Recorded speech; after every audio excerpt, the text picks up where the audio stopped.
This Sun-Gazette video coverage is proudly sponsored by Woodlands Bank. Hey everyone, welcome to Sports Talk again here at the Williamsport Sun-Gazette office. I'm John Gerardi, sports editor, alongside the Dr. Chris Masse here. We're going to break down some high school sports for football from week one, looking into week two. Got a lot to break down, so these videos are going to be broken into some parts. Help you guys kind of see what schools we're talking about and all that, so we get at it. We're going to start out here talking about Williamsport, Loyalsock, Montoursville, and South Williamsport. Then we'll go into some of the other schools. But let's kind of get into it, Massey, right now with, Williamsport 33-0 over Wyoming Valley West to open the season. Just a really, really great season opener for Williamsport. I think that's going to give them a lot of confidence. Yeah. If you were wondering, the Niners beat the Rams 33-0 in Week 9 of 1984. You can look it up, folks. Roger Craig caught a long touchdown. But back to your original point. Yeah, it was a good win. I thought they would win. I thought Valley West was down last year. Was going to struggle this year, but to shut them out, that's good. It's what you want to do if you want to be a good team. Go out and beat somebody that you should beat and do it convincingly. And they did all that with 17 penalties for over 100 yards, 12 penalties for 100 yards. So there's a lot that they can build on to while also winning, so that's a good sign. In Elijah Way, 4 passing touchdowns. It was just, having his way with them on the. Nice. But for him to come out and play that well too, from a passing standpoint, that's good. That's a good sign for their offense that they were able to kind of get things rolling right from the gate on week one. Yeah, and he ran for 61 yards on top of throwing for the 198 and the 4 touchdowns, and that. The way their line played, I think, is especially encouraging because they ran for 300 yards, which is great for them. Last year, they were kind of pass-heavy. They didn't have a lot of balance. Pretty much all their linemen are back this year, so it's nice to have those horses up front leading the way. And Keir Whaley had 105 yards rushing, had a 39-yard touchdown late. Jamel Bailey, who's, I think, a really exciting newcomer, he had 60 yards. So you get 3 guys running for over 60 yards on top of these dynamic playmakers that they have, like Trey Schroeder and Kyrie Bradshaw. And that's the recipe for a dangerous offense. And I think with the defense building off of what it did towards the end of last year, there's a lot to be excited about for Williamsport. Mm-hmm. And, we mentioned a little bit there earlier, but, the defense playing strong, pitching a shutout week one. I guess what do you think was their biggest strength from their defensive unit last week? I think the ability to stuff the run, and I think, again, a lot of those linemen that are clearing the way up front, conversely, they're seeing time on the defensive line and helping plug the run.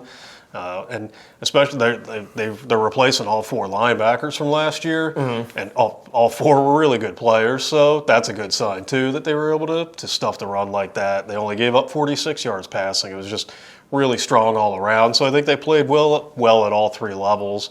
But especially at that linebacker position, they have experience in the secondary. They have experience at the line, not so much at linebackers. So for those guys to come out and kind of assert themselves was a really good sign. Mm-hmm. Let's move on here to Loyalsock beating Mifflinburg. Loyalsock with a 28-27 win.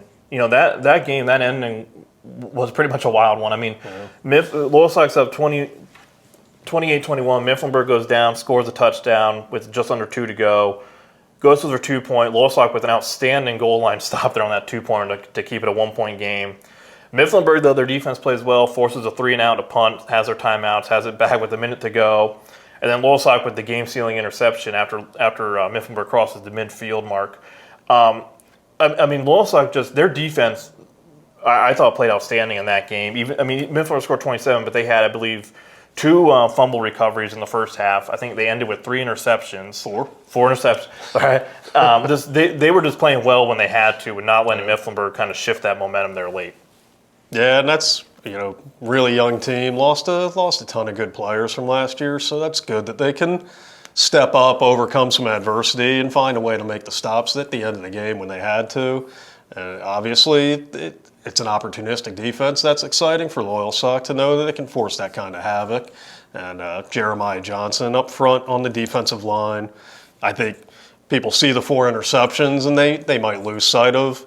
I think what the defensive line, what the pass rush is doing, helps facilitate some of those interceptions and cause some of that havoc. And he's a great player. He had two sacks, he had 2 tackles for loss. So I think that had something to do with it. But yeah, 4 different players with interceptions.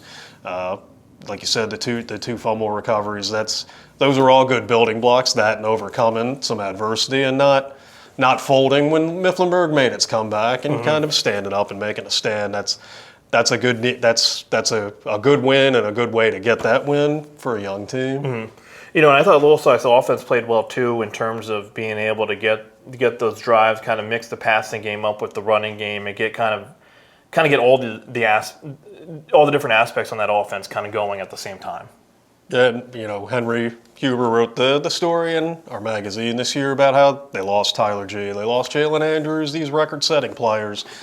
But the cupboard's definitely not bare. And as I said with Williamsport, they've pretty much got all their linemen back at Loyalsock, so that sets a great foundation to build around. And Danny Dow, I think, was pretty good in his first start at quarterback. He's an exciting playmaker. He's a mobile threat.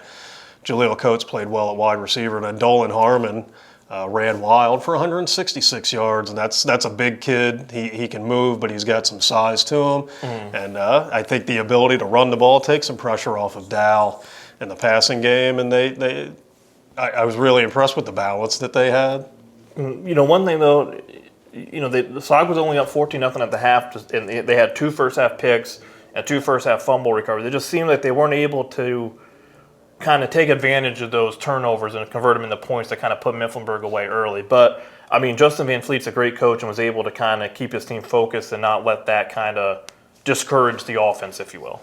Yeah, and I think a lot of the wounds were self-inflicted because, just again, like Williamsport, Sock had a ton of penalties, 17, which is kind of astounding. So I think that had a lot to do with them not building a bigger lead when they had a chance to. But to your point, that you can overcome all of that, not get frustrated, not get down on yourselves, and let that bleed into your performance is a good sign for them. It was, to get that win right away under those circumstances, I think was big, especially with the schedule that they play and with Southern Columbia coming up this week. Switching here to South Williamsport, Mounties with a nice 26-13 win at home against Athens to kick off the year. South doing what Eisworth loves to do and have those nice, long, methodical drives. Yeah. They had a 16-play, 71-yard drive that sealed the game late that spanned 9 minutes over 2 quarters and just ate up a chunk of time. And that's just kind of like that's vintage Eisworth there with what he does with that offense. Just run the ball, eat up clock, drive downfield. Yeah, if they had their way, they'd probably run it every single play if they could. And they did do that against Muncy in last year's district final. But and opposite of Loyalsock and Williamsport, South only has 1 lineman back up front in Paxton Gephardt, a great lineman, but they have so many new faces there at South. They're playing a lot of freshmen, a lot of sophomores, so that that line can gel that quickly and put a drive together like that late in the game when they were only up 20-13. That's a huge springboard for them, and all these young kids getting this experience early on is big, and they have some explosiveness in the passing game to keep teams off balance, and they showed that with Tad Lusk throwing 2 touchdowns, and Dylan Scheller, who had a great year last year, he had 90 yards receiving. So they want to run the ball, they want to impose their will. It's no secret. Everybody that plays them knows what's coming, but they have that explosiveness in the passing game to keep you honest at the same time. And I was just say on the defensive end, Athens early on in the game was kind of answering what South was doing and keeping that game close. It wasn't until that drive that they kind of sealed it and put it away with thanks to the time on the clock. But South's defense played well, they're in the third and the fourth to kind of limit Athens and not let them kind of shift any momentum and get kind of back in the game late there. Yeah, that was huge. And it helps when your offense can sometimes be your best defense. You can keep them off the field, but I think the defense did well. Athens has a good mobile quarterback in Connor Davidson, and I think they struggled a little bit with that in the first half, but they made some adjustments, and they did a good job bottling him up in the second half. And that's big when you have all these moving parts on offense and so many new faces. it's nice to have your defense step up and be able to slow the opponent down so that offense can kind of grow a little bit and not have to.